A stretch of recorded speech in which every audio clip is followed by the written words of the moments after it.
ಪ್ರೀತಿ ಮಾಯೆ ಹುಷಾರು ಅನ್ನುವಂತಹ ಮಾತು ಅಕ್ಷರಶಃ ಸತ್ಯ. ಇಲ್ಲೊಬ್ಬ ಪಾಪಿ ತಾಯಿ ಪ್ರಿಯಕರನೊಂದಿಗೆ ಉಳಿದುಕೊಳ್ಳುವಂತಹ ಉದ್ದೇಶದಿಂದ ತನ್ನ 3 ವರ್ಷದ ಪುಟ್ಟ ಮಗುವನ್ನ ಕೊಲೆಗೈದಂತಹ ಘಟನೆ ಕೇರಳದ ಪಾಲಕ್ಕಾಡ್ನಲ್ಲಿ ನಡೆದಿದೆ.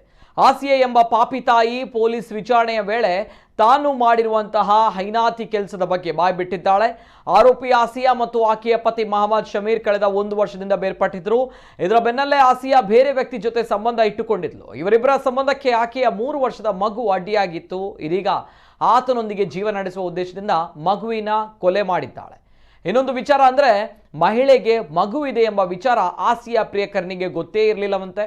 ಇದರ ಬಗ್ಗೆ ಗೊತ್ತಾಗ್ತಾ ಇದ್ದಂತೆ ಇಬ್ಬರ ನಡುವೆ ಜಗಳವಾಗಿದೆ. ಆತ ತನ್ನಿಂದ ದೂರ ಹೋಗ್ತಾನೆ ಎಂಬಂತ ಕಾರಣದಿಂದ ಮಗುವನ್ನ ಆಸಿಯಾ ಕೊಲೆ ಮಾಡಿದ್ದಾಳೆ. ನಿನ್ನೆ ಬೆಳಗ್ಗೆ 10 ಗಂಟೆಗೆ ಮಗುವಿನ ಮೃತದೇಹ ಪತ್ತೆಯಾಗಿದೆ. ಈ ವೇಳೆ ಪೊಲೀಸರು ವಿಚಾರಣೆ ನಡೆಸಿದಾಗ ಖರ್ಜೂರ ನುಂಗಿ ಮಗು ಸಾವನ್ನಪ್ಪಿದೆ ಎಂದು ಹೇಳಿದ್ದಾಳೆ. ಆದರೆ ಅನುಮಾನಗೊಂಡ ಪೊಲೀಸರು ಆಸಿಯಾಳನ್ನ ವಶಕ್ಕೆ ಪಡೆದುಕೊಂಡು ವಿಚಾರಣೆ ನಡೆಸಿದಾಗ ತಾನೇ ಮಗುವನ್ನ ಕೊಲೆ ಮಾಡಿದೆ ಎಂದು ತನ್ನ ತಪ್ಪನ್ನ ಒಪ್ಪಿಕೊಂಡಿದ್ದಾಳೆ.